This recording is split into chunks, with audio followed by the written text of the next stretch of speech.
Welcome to the Planners on Purpose podcast. I'm Naomi Tucker, and I'm excited to have you here. As you know, the Planners on Purpose podcast is all about empowering you to live on purpose and live intentionally, to develop self mastery, to be confident on the vision and goals you have set for your life. And that's what a planner on purpose is. And I'm excited to be here with my special guest today, Valentina Ruffoni. We are going to talk all about herself, her role, and just learn a bit about how she also struggles with burnout and how she's just been championing the event industry in all the many roles that she's had. So let's get right to it. Valentina, welcome to the Planners on Purpose podcast. Thank you. I'm so glad to be here. Perfect. Well, I definitely am excited to have you here too. And I would love for you to just share just a brief overview of who you are and and just what you do right now. Yeah, of course. I mean, how much can I say about myself? There's so much to keep in a very short space of time. But I'll start off with the Right. fun things. So, I am a leopard print lover. That's why I'm wearing this. That is the fun thing. Although it has become a bit of an addiction. I love the sun. Like I'm a sun worshipper, and I, Hmm. I am a self-proclaimed pasta addict. I love pasta in all forms. Probably one of the Oh, worst carbs to have an addiction to, but I love it. And I am a mum to a 2-year-old dog. oh Um, yes, gosh. I know. I purposely say it that way because people think, "Oh, you've got children." My dog is my child. Oh, Um, his how name is what? Polly, Hmm. and yeah, he's two and a bit, and he's a mixture between a Jack Russell. Like, he has a little Jack Russell face, but Oh. has much longer legs. He's a mixture of two other Spanish breeds, and he's super cute. He gives you puppy dog eyes, and yeah, so that's the fun things about me. I'm based in Madrid in Spain, but go a lot back to the UK, to London, which is where I'm from. And what I'm doing right now is I am I'm essentially reinventing myself. This year, 2024, is all about elevating myself. I've decided that is my umbrella goal. I'm reinventing myself into a freelance event manager, and I've recently started at the beginning of the year my own company and my own agency called Beyond the Event, which specializes in turning events into unforgettable experiences, because there's so many events out there and we can organize events until the cows come home. But the difference between a good event and a great event is in the details, and that's where it becomes an experience. So that's what I'm doing right now. Have a number of clients, and yeah, really excited to help people just think about the little things that you Mhm. often don't have time to think about, or you just aren't as creative to think about how to make an event a truly memorable experience. Yeah. Thank you for that. It takes a lot to reinvent oneself. And it first comes probably with that decision to say, hey, this is what I want to do. Tell us about that decision to just step out and take this journey. Yeah. So, I mean, I've always been in events. My degree is in events management, but that was a long time ago. And I then went to do multiple different things, work on a cruise ship, become a flight attendant, and I still tried to make things event focused. But then the pandemic hit, and we all know that during the pandemic, events were affected a lot. A lot of it went online, which is completely new to a lot of people. But the in-person part of events they just couldn't happen. So that kind of really, I guess, jolted what I was trying to do. And I managed to find kind of a way around it in community management, online community management in particular, which still involved events, but it involved a lot of things. And if you are listening and you know anything about community management, it's people management, events management, marketing, social media, like customer relations. It's so many full time jobs in one that at some point you just can't do it all. And a lot of the companies out there, and still today, I believe that they don't have big teams for community teams. There's one person potentially doing all of this work, or maybe even two. If you're lucky to have a team, then that is great, where one person is just doing the events, one person is just doing the marketing. But unfortunately, a lot of it falls on one person, Mhm. and that's where it just becomes overwhelming and just too much. And I kind of felt like I was getting into that in what I was doing. And I knew that events were what I wanted to do. And the only way for me to do that was just to step away. Yeah. And so that's what I did. And I know for a lot of people that's not as easy, because it meant I was stepping away from a job and going into nothing. And luckily, my husband was very supportive during that time, and we were able to figure it out. And I had a few months of literally doing nothing, which was very nice. I slept a lot, but it made me reevaluate like what it was I wanted to work on. It gives you that creative space that you don't have when you're working full time, to start to plan things and strategize, because you're too busy doing day-to-day things that the last thing you want to do is start Yeah. planning your next thing at nighttime when you've done a like 9 to 5 job. So that's really what propelled it, was just getting to the point of like, I can't physically do this anymore. I don't want to do this, but I know what I do want to do. And Yeah. that's what led me to being here with you today. Wow. I think I applaud you because, like you mentioned, so many people do not see that as a step for them. And maybe Mhm. it's just because they have to hold on to whatever it is. It could be that job. You were working in community management, but a lot of people get in that position where they feel like they just cannot go forward, but then don't know how to step out or step away. So I applaud you for doing that. And it gave you that, I guess it's an intentional space, but it was surrounded in a lot of uncertainty, probably. And it's Mhm. wonderful that you had your supportive husband and things, but it can be pretty intimidating to just stand in that space of nothing and really try to create what that pathway forward is for you. So I think that's amazing that you did it. And now you're here, Yes. freelancer. And Learning now the whole freelancer life, and mhm, what that now brings, which is a completely different shift. And I'm not mhm, saying that, I know it seems like it was very easy for me to do what I did, but there was a lot of thinking and talking to my husband about this, and lots of people about it. And it wasn't just like, oh, tomorrow I'm going to quit my job and do what I want. That's yeah, not what happened. And this whole transition now is all very much a learning curve. Like, I don't know what I'm doing, but I'm doing it somehow. And I think I've realized, life is too short to not be doing something that doesn't bring you joy. That, like, mhm, we work so much that the things that we work on, we have to love them. And I'm not saying we should love them every single day, because that doesn't always happen, but you have to be passionate about what you're doing. Otherwise, it's not going to come through in the work that you then present or create or whatever you're doing. So if anyone's listening that's yeah, potentially in a rut, like, think about what brings you joy. What are you mhm. passionate about? And can you carve out time to do that alongside what you're doing? Or is there an opportunity to make a drastic change for the better? Absolutely.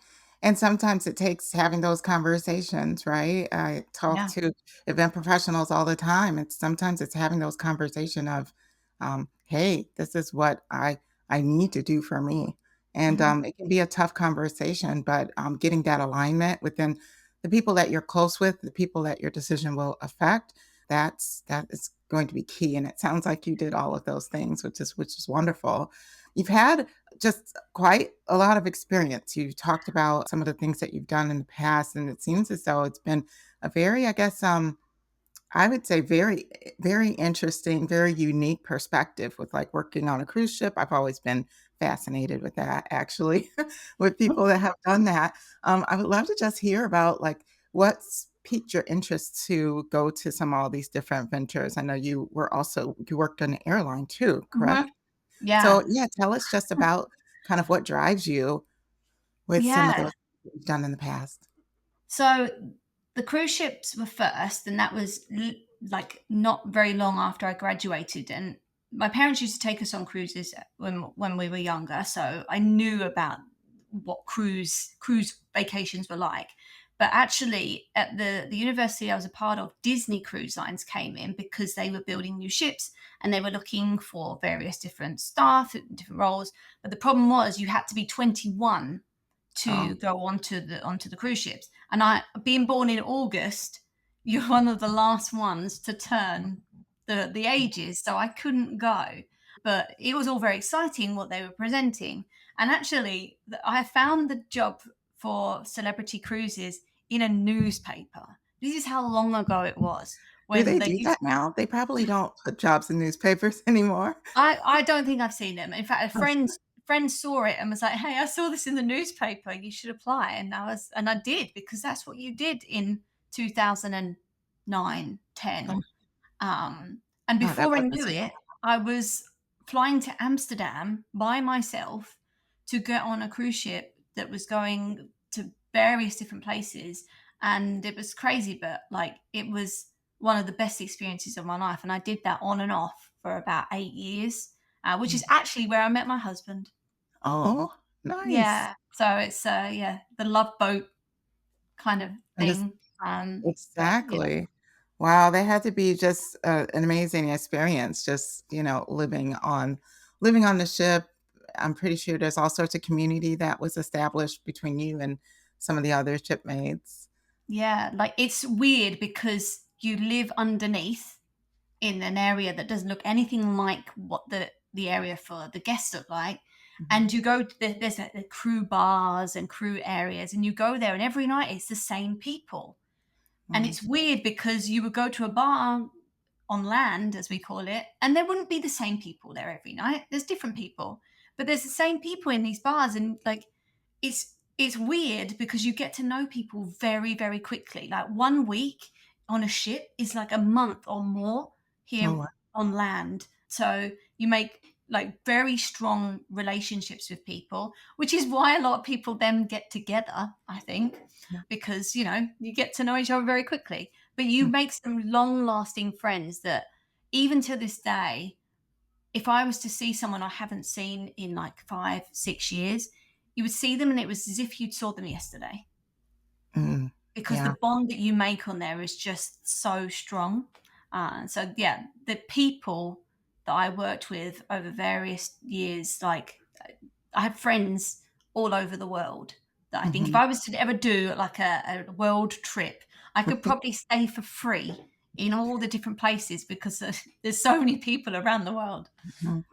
I would think that I would say the same. I've met a few people in my time with doing cruises and working just with events, and you do definitely develop those relationships quite quickly, and I've heard that from other people too, and I like the fact that it just seems like the cruise line, it could be a very nice opportunity for people that just want to take a different approach about their careers as well because you're in an environment, you have community, and you get to work in a fun place. So to me, that sounds that sounds really nice. I'm sure you work hard, but it seems You do nice. work very hard. Like, Mhm. I'm not going to lie, for a lot of people, you're working 12 to 14 hours a day, and you can't get away from work. Like, you would go home here and you would disconnect from work, but when you are downstairs, and if you're in a role like I was, which was the activities manager, you had a telephone, so you could get calls anytime, and you would be Mhm, expected to go upstairs and sort something out. So you can never really disconnect. That's mhm, the, I guess, would be the only downside is that mhm, because you're working with all these people every day, you spend your off time with them. It's this bubble that you can't break free from until you go on vacation, which is mhm. normally 6 months Okay, later. Um, awesome. Wow. Yeah, I could see how it can also be hard to disconnect too. Um, yeah, you just have to know what you're getting into with Yeah, and that. I didn't at the time, but you get Okay. addicted, and that's the thing. Yeah. You do 6 months, you go home for 2 months, and then you're like, well, I'll just go again. Yeah. Like you just keep going, and some people are still doing that 15, 20 years later, moving up into Mhm. different roles. You get to travel the world for free, Yeah. essentially. So it's a great industry to be in, and there's a lot of opportunities. Cruise lines are building bigger and bigger ships. For They're sure. looking for more and more crew members. So yeah, if you're interested, like reach out to one of the cruise lines because they're always hiring people. And yeah, I couldn't recommend it enough. Yeah, so from there, did you go directly to airline or Yeah, so I mean, I did that on and off, and then I met my husband, and we Mhm, were apart because he's from Venezuela. So you're living apart for a while, and then I think I was making him a birthday video, and I reached out to a friend asking for a video, and he said, "Hey, like, have you ever considered like moving to the UAE, the United Arab Emirates, because the company I work for is looking for these types of roles, which is in audio visual, which is what my husband's in, and maybe there's an opportunity." And I was like, "Oh, okay." Passed it to my husband. Then at the same point, there was a like I don't know where it came from, but an opportunity to apply for like a cabin crew day in London came about. And you know what? I've since I was a little girl, I'd always wanted to be a cabin crew. Like, oh, when you see them all dressed up on the plane when you're a kid, you're like, that's what I want to be when I'm older. And I was like, you know what? I'm just gonna go. Like, what yeah, if I don't get it? I don't get it. All I can say is cabin crew interview days are very serious. mm, I didn't realize how I was rocking up like, yeah, if I get it. For some people, like they've traveled around the world to come to this interview. oh, And wow, I couldn't believe the passion people had. And I honestly was like, I'll just go, whatever. But I got the job. oh, And next thing I know, me and my husband are moving our lives to Abu Dhabi in the UAE. I was a flight attendant for Etihad Airways, and he was working for an audiovisual company. But it meant we could be together, mhm, mhm, um, which was great. And I really enjoyed being a cabin crew, but again, it's really hard work. yeah, Um, the flying hours, flying through the night, the jet lag, and it was a massive culture shock for me because every flight you go on, it's a different crew. So every couple of days, you're meeting brand new people that you've just got to work with straight away. yeah, Like you've never met each other before. Whereas on the cruise lines, you're with the same people all the time. So you have to get to know people within like a few hours, yeah, and that was difficult because you feel like you're saying your story over and over again every few days. But again, I got the travel bug from cruising, so this meant I could go to more places because obviously cruise ships can't go everywhere. There has to be the mhm, sea. And I managed to tick off a lot of places on my bucket list by being wow, a flight attendant. that's And pretty yeah, I did. amazing. Yeah, it was good. I would recommend it. I wouldn't do it again.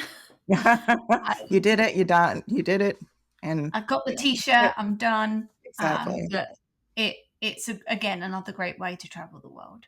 Mm. So those are I mean, those are awesome experiences and, combined with what you're doing now, like, how does that make what you do different now? How do you bring what you've done and all of your experience to the event perspective? How has Mm. it kinda tuned your eye as you plan events? I mean, it really goes back to what I was mentioning earlier about the little details and really thinking about how to incorporate more elements to whatever you're doing, whether it's an event or not, to make it an experience. Because I don't think the word experience is really just for events; it's for Mm, everything in life.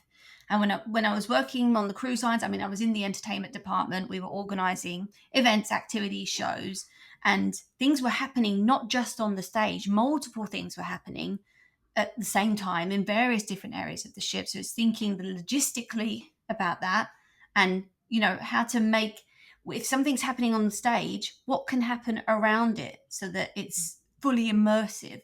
And then thinking about the being a flight attendant on the airplanes, people are on those planes for a long time. Like we did Abu Dhabi to Los Angeles, that's 16 hours, and no mm, one can go anywhere for that time. So oh, you're wow, really trying to think, how can you make this as comfortable and the mhm, best experience possible with what you've got? Because you don't have much in that galley at the back of the plane. You only have what you've got, and you really have to get creative. I remember when we found out there was people on their honeymoons or someone was celebrating their birthday, we would try our best as cabin crew to give them something And we made some. Looking back, I saw some pictures the other day, and I was like, "What is that?"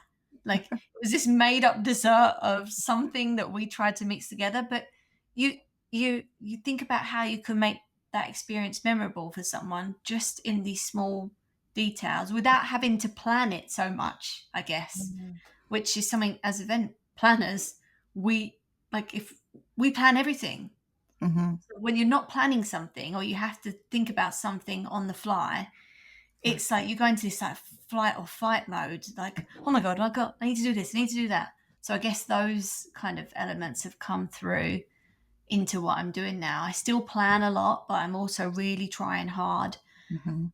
to, if in the moment I need to create something, fix something, do something, that I'm able to do it in a way that's uh, the most intentional rather than, freaking out about it like a Yeah. lot of people do because they don't know how to handle the stress in the moment. And that's Right. still something I'm trying to work on, is that in the moment, like, how do I handle myself Hmm. before Yeah. how I handle whatever's happening. Yeah. Yeah. I mean, it sounds like you got really good at thinking on your feet when you have limited resources, and that has come into helping you plan events by being good at it. You probably mastered that in the air, and then now you kind of can really walk it out here doing events. And that's really cool because they can be a lot of stress that piles up because of those last Yeah. minute requests. So if you're really good at just figuring it out, I could see how that could really help you with planning events as well. And Yeah, I it's mean, I try to like Mhm. it. I know my brain works in the way that if something needs changing, I'm already 3 steps ahead. Which for a lot of people, if your brain doesn't work that way, they're like, "Oh my god, this is too much. You're going too fast." But I'm already thinking, "Okay, we could do this, we can do that, but then we can do that," and like I'm gone. It's like a race. Someone says like the 100 meters before the gun has gone. I'm already halfway down. That's awesome. So do you think now as a freelancer, it sounds like you're super happy with where you are. Where are you getting your joy from with planning events, and you're doing it in a way which aligns to your schedule, who you want to work with, right? Because you're a Yeah. freelancer, you're not necessarily tied down to maybe even certain clients or certain times of the year that you plan. What's bringing you joy now with the role that you're in? Yeah, no, definitely having the freedom to work when I want to work.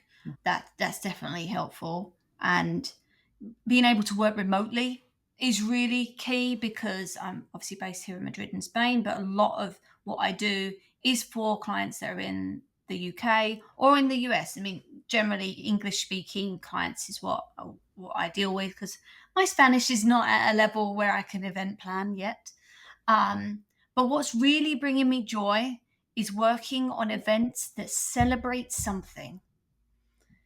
So whether that is a Christmas party or a birthday or a wedding or an awards ceremony or even like the community events that I used to do, like Mm, they're just different from a lot of corporate events because a lot of the time people just want to come together and celebrate their connection to each other. It's not a transactional type of event.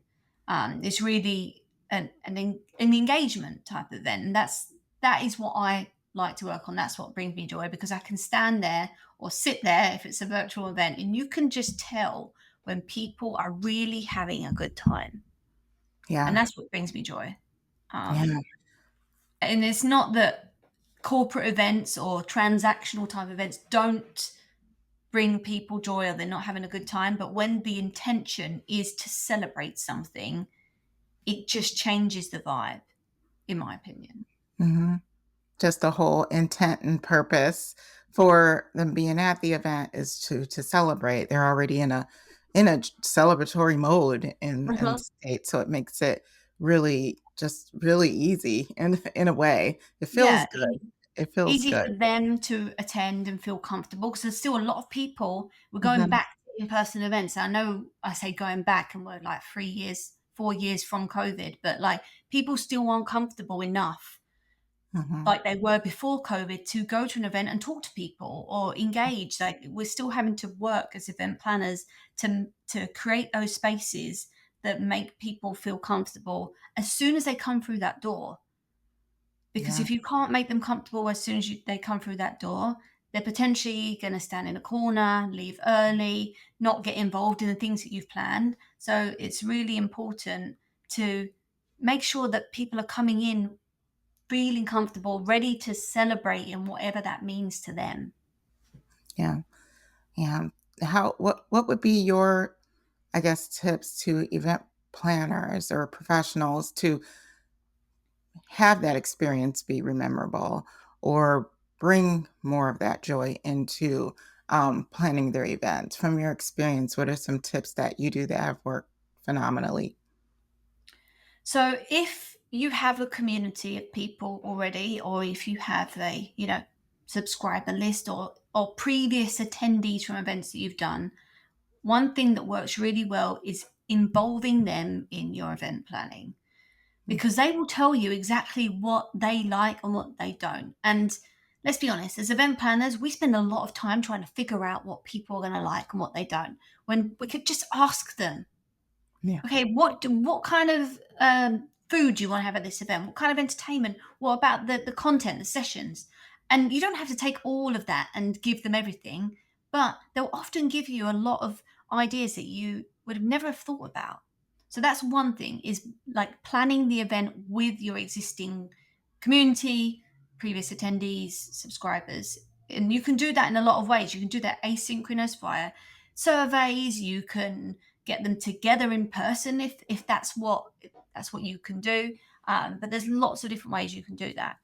The second thing, which is something that is specific for in-person events, and this is not my idea, this is somebody else's idea. The name is Jenny Weigel, and it's called community connectors, or event connectors, we're going to call them in this case. So as we know, a lot of people come to events by themselves. They don't often come with other people, and you may not know anyone there. Mm. And if you're going to a networking event, well, a lot of events have a networking portion at the beginning, end of the event. If you are not made to feel welcome when you come in or connected with somebody, the chances of you just walking up to someone and just starting a conversation is very slim, especially depending on what the event is about. So event connectors or community connectors are people that are either volunteers or people that work for your team whose specific role is to connect people with other people. So they would have name badges, and they would be in strategic points in your event so that they could grab people who look like they're by themselves or just look like they're a little bit uncomfortable, strike up a conversation, get to know them, and then pass them on to another group of people. Um, that for me is something that we've done at lots of events, and it's really worked because, as I said before, it stops people leaving early. It gets people meeting other people without them having to do it. And really, your attendees shouldn't have to be the ones that go up to other people. You should be the ones facilitating that journey for them. So, event connectors or community connectors is a way that you can do that. I really like that one too because I've been at even industry events. I remember I was at this one industry event and took it into the opening reception where you're essentially Mhm. meeting everyone. You had to kind of descend down these stairs, so it was pretty, you knew who was coming in. So if you were coming in by alone, it was pretty intimidating, and then Mm, try to find somebody that you know in the sea of faces. yeah. So I could see how that could definitely be useful to just either connect or introduce and just help people get a little bit more comfortable with their surroundings. Because otherwise people go to that back table that's not necessarily used and try to Mhm. really get their bearings. So I do like that idea. Yeah, thank you so much for Okay. those. Did you have any others that you wanted to I'm just share? trying to think. I mean, something that I really think about when I'm planning events is the senses, all of the senses, and how you're incorporating that into your event planning. So, for example, the top one is all about smell, and that generally goes to food. Every event, in my opinion, should have food.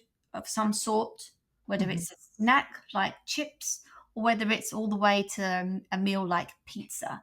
But one of the things that really, again, it goes back to making people feel comfortable, making them feel like they're at home, which then makes them feel like they want to get involved, is the smell of food.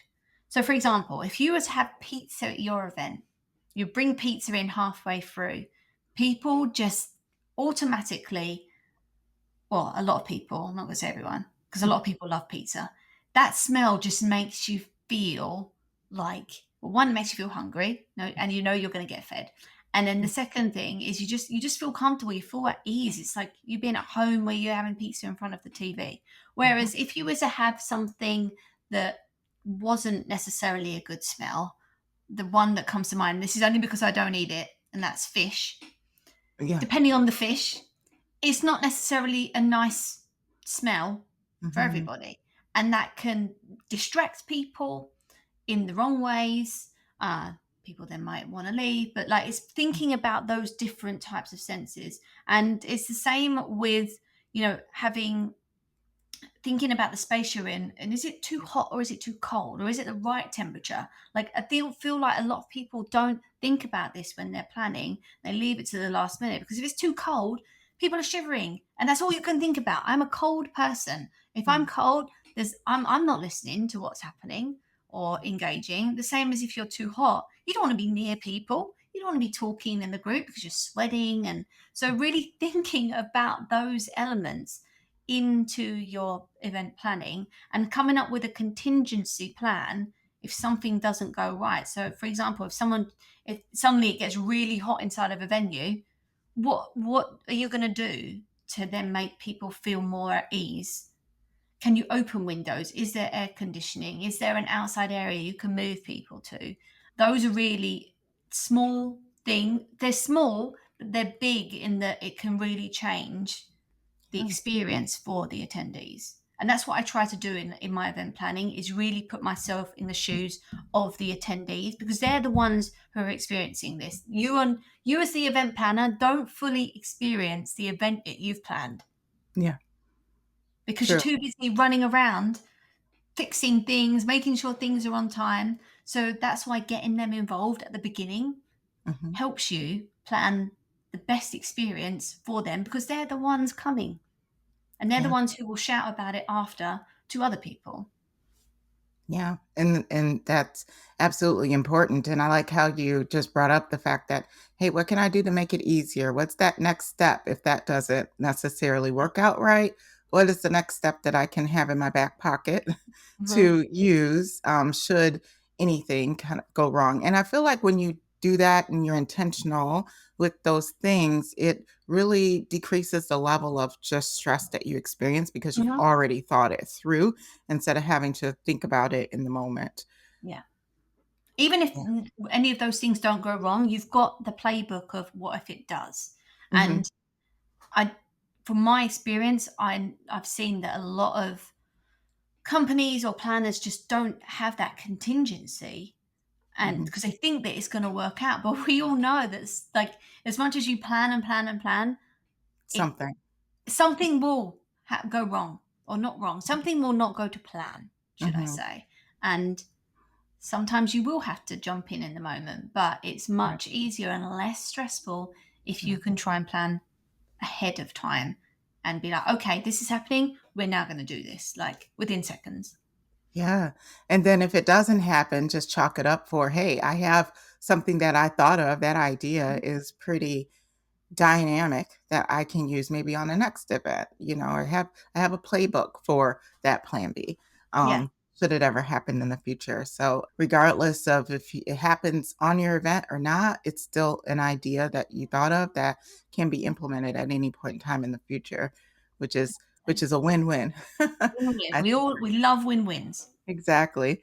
So, talking about just things that may not have gone to plan, with your experience, have you ever experienced situations where, with you doing all of these amazing things, like working on a cruise ship and managing the people that come in and out with your events, or even just in the air that you've just tapped yourself out, or you've been in a situation that tapped you out to the point where you're just can't take it anymore. I know you talked about a previous situation in the beginning, but what is the turning point for you in moving through situations like that? If you have another situation that you can share, Mm. awesome. But how do you move through it? I mean, I'll say this now, I haven't ever tapped out. Mhm, I will always see it through, even though I may not be enjoying what I'm doing, because that's just what I do. But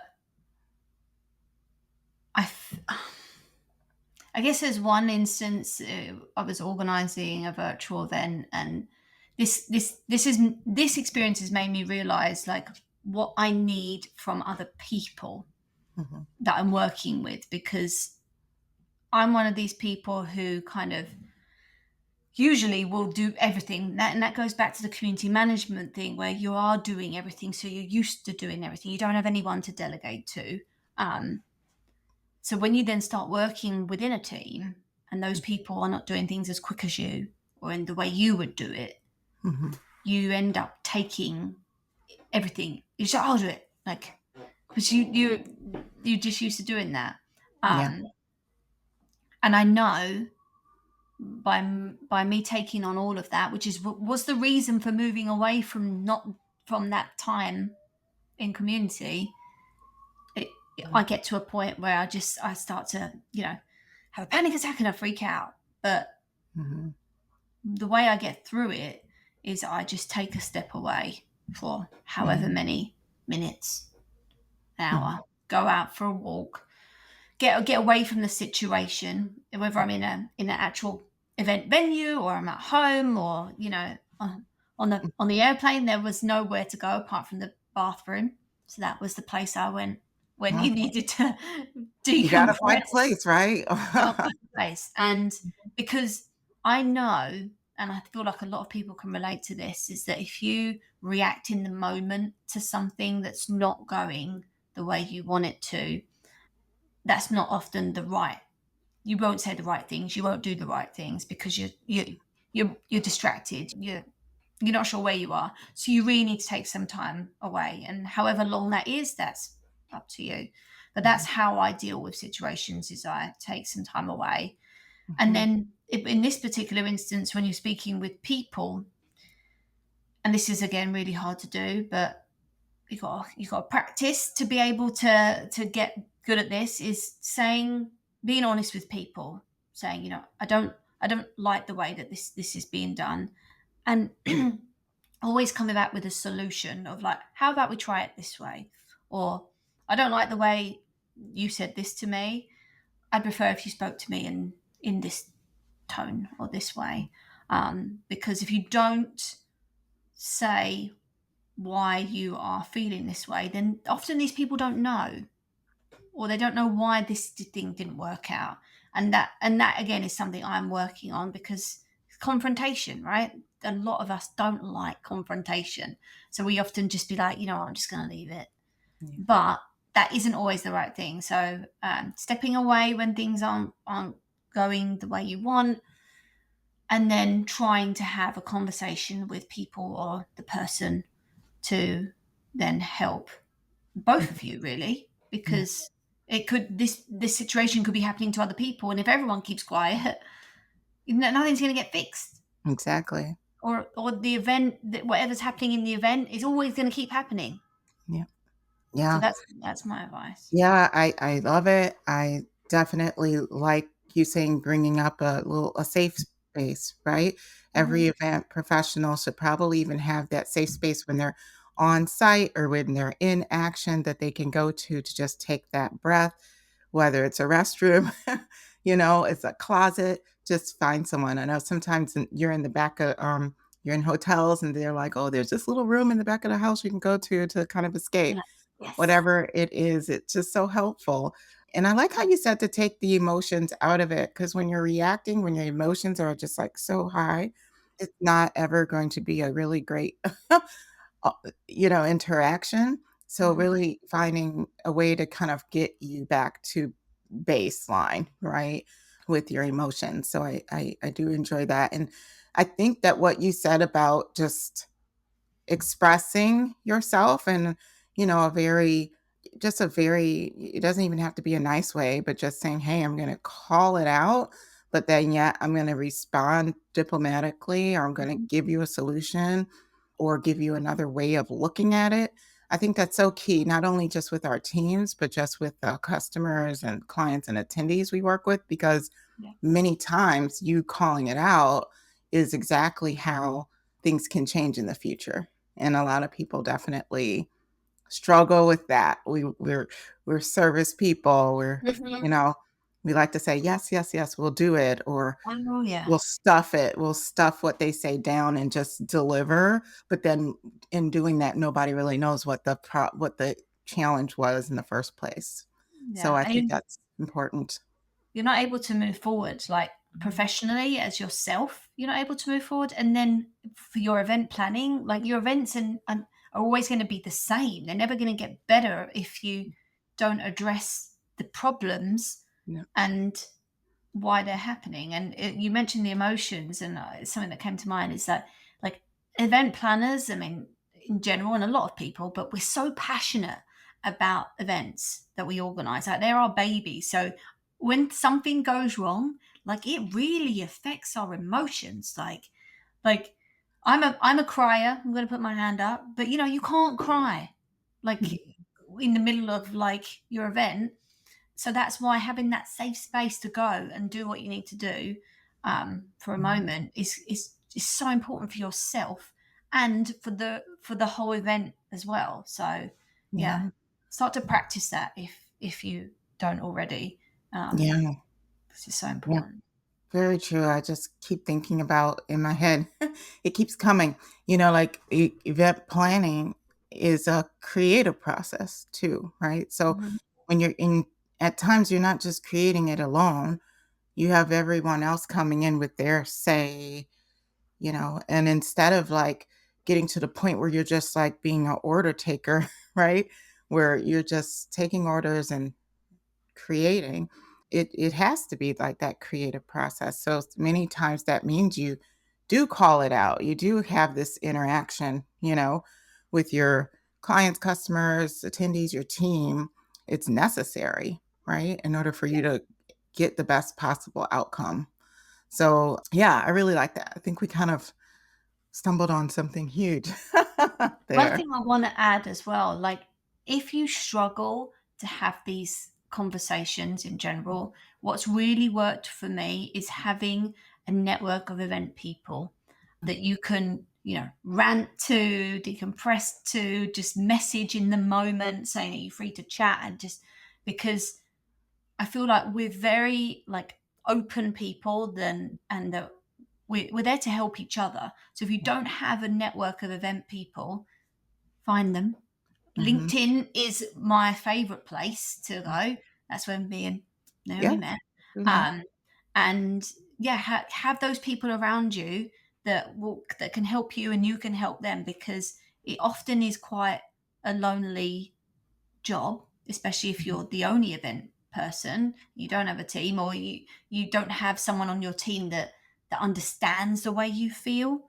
So having some other people that you can reach out to in various different ways can really help you just get through certain situations or improve yourself to then have those honest conversations with others when things go wrong. Yeah, yeah. Thank you so much. I think this has been a wonderful conversation. It's so great to just hear about your experience and just see how some of that, you know, whether it's on air, on land or sea, things are just similar in a way, right? We all are here to serve our clients and customers, and we work really hard in doing it. And I just love your perspective. So I appreciate you being on. Is there anything else that perhaps you would want to share before we part ways today?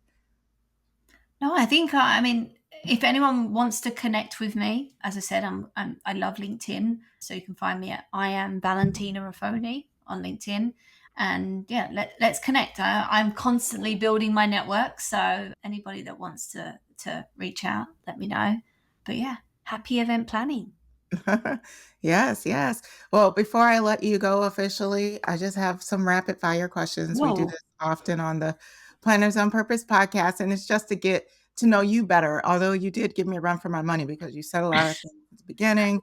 So now I'll have to think of some more questions, but I just have a few that I want to ask you. So my first question is, okay, you've traveled a lot, you've seen a lot of places. What is your favorite place that you have been to in all your travels? That is a very good question. Oh, I mean, when I was able to go and see the Sydney Opera House, Mhm. that was a bucket list like item. But I I love Italy just Yep. because of my addiction to pasta. And now pizza, I'm getting to the point where it's like, if you were given pasta or pizza, what would you choose? And I don't think I could choose anymore. Well, you have to have both. I have to have both, you know? I mean, hey, yeah. Yeah, I mean, it's really good in Italy, really. Oh, it's So, just amazing. it is amazing. Oh, so on the other hand, what is a destination that you haven't traveled to that's on your bucket list, like at the top of your bucket list? The top of the bucket list is Iceland, Yeah, although mm, that's a little bit difficult to go to now since they have the erupting volcano. volcano. But the second on my list, if I can't go there, is the Maldives. Oh, Uh, yeah, I've yeah. been looking at vacations for months, been leaving them out for my husband to see. Uh, but yeah, I do love a sun resort, lay down, not do anything. But if I want to do something, I can kind of vacation. Yeah. Yeah, and I've seen so many beautiful pictures of the Maldives. That's definitely Looks a location amazing. that, oh, I would love to go to too. So if you go, you have to share what you Of did course. because Yes, I'll probably definitely. be there soon. And then lastly, when you're just in your free time, what do you do when you're just hanging out with your pup? What are some of the things that you like to do to just bring you to a level of relaxation?